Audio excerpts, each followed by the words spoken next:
Nasibna pasien temandak ini rombongan Bapak Joko Widodo.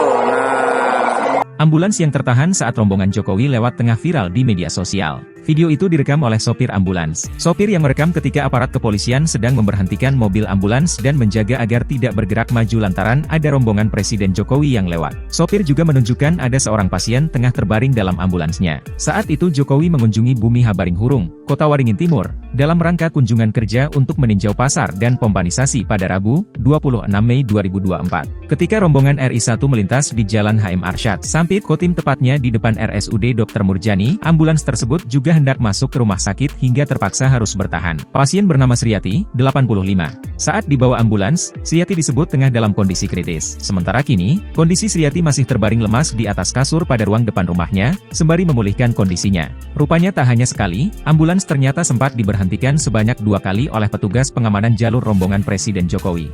Anak Sriati, Rina mengatakan, ibunya dibawa menggunakan ambulans karena mengalami sakit sesak napas, darah tinggi, dan sakit lambung. Rina menyebutkan bahwa ibunya sudah mengalami sesak napas mulai pukul 10 waktu Indonesia Barat. Ia mengatakan bahwa saat kejadian sudah mengatakan bahwa ada pasien gawat darurat dalam ambulans tersebut. Lebih lanjut, dirinya mengatakan bahwa setelah diberitahu, ambulans yang membawa Srianti tetap diberhentikan oleh petugas tersebut. Rina mengatakan bahwa jarak ambulans dan mobil rombongan Jokowi tidak jauh, namun masih bisa ambulans menyeberang untuk ke rumah sakit. Sang anak mengatakan bahwa napas dari Sriati sudah sesak dan tidak stabil lagi, serta perlu penanganan medis secara cepat. Rina mengatakan ibunya pulang pada sore harinya karena Sriati tidak tahan melihat orang bolak-balik di ruang instalasi gawat darurat RSUD Dr. Murjani Sampit. Ia mengatakan bahwa memang kondisi Sriati masih lemas badannya dan belum bisa beraktivitas, serta menggunakan popok untuk lansia.